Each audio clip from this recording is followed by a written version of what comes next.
Hey, hello there. It's Thursday, December 23rd.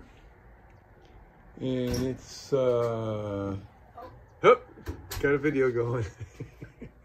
11:15. Finally crawled out of the house. And we're going to work on the rear curtain. We got this kit from Amazon.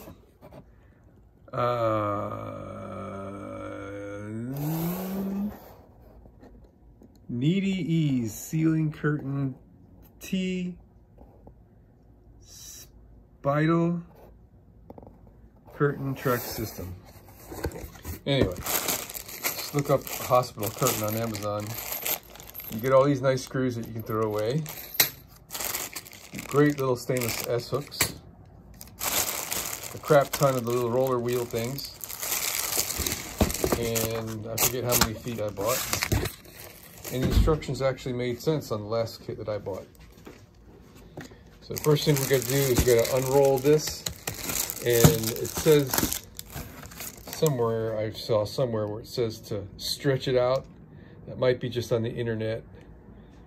But anyway, you got to like unroll it and you got to like roll it up in reverse direction to get the roll out of it in order for it to straighten out. So we're going to start with that. We're going to measure our length. We're going to install the brackets. And this should go really quick and easy. All right, so we're on our way. The curl is really tight. And you can see that straight area where I'm just kind of like massaging it as I, roll down and just take the bend out. The ends are a little bit more difficult to do. But, it's just gonna take maybe 30 minutes to get this thing straightened out. All right, we're getting there. It's pretty straight enough for me to make my cut. And I'm gonna continue working on, what did I say it was? 78¼ inches. All right, so here's what you get with the, it's the 16-foot kit that I bought. And I bought 16 feet because it'll give me extra hardware for spares. So you get 16 of these brackets, which really work very well. You get 4 of these end pieces, which have a hook on it that holds the curtain all the way to the end. And 10, 20, 30, you get 39 complete rollers and 1 incomplete roller. Same as the last kit. It had 1 defective roller in it. I guess that's just the way that goes. And I didn't count the hooks. So I got this pretty much straightened out now. I'm going to keep on massaging it a little bit more. That's how long you want? That's the length of the piece that we need for the back window. Oh, you already cut it? Yeah. It's a 16-foot. There's the rest of it right there. So now I gotta, next thing I'm gonna do is install these brackets. And I'm screwing into a piece of 3/4 inch plywood. So these screws will be useless for me. I mean, if you thought that you could use these screws, and if you're going into concrete, that would be fine. But if you thought you could use these on drywall, you're making a big mistake. So I've got a box of these nice little 3/4 inch screws that work perfectly for this everywhere else. So I'm gonna like around the front window. So we're gonna use those same screws and we're gonna start attaching these puppies. All right, so here's what we did.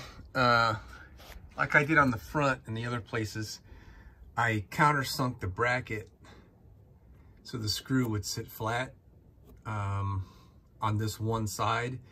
This side here, where the actual track goes, there's enough space between the top of the track and that screw head without countersinking it. So I didn't countersink it because that would be kind of hard to do. I'd have to hold this plastic thing back at the same time I was running the countersink, and it's just not necessary because the screws get covered up. I think ideally these would be installed the other way around. So the visible part, which is this side, wouldn't have the bracket sticking out from the track. the track would be kind of almost flush on this side with the bracket, but I purposely put them this way because I want the track to be as close to this wall here as I can, so the curtains will hang a little bit better. If you look over here, I don't know if you could tell, but this wall is like leaning in, so the curtains are already going to be hanging out onto the top of the bed to some degree. So moving the bracket as far as that way as I can was pretty important to me. I guess I could have put them on top of this aluminum, would have been the furthest I could go, but then I would have had to put a spacer underneath the part of the bracket that hangs over, a 16th inch spacer, which actually is not a bad idea. I should have thought about that a little bit more. But we'll leave it like this, and if after we hang the curtains it bugs me and I need to get that extra inch of closer, then maybe I'll redo it. All right, so now off to the curtain that crosses across there. All right, so here's what I mean about the brackets and their orientation. So these brackets I have oriented where the majority of the bracket is on the far side, so you don't see much of the bracket, right? Just this little tang here. If you come around here, due to some constraints, that's the difference.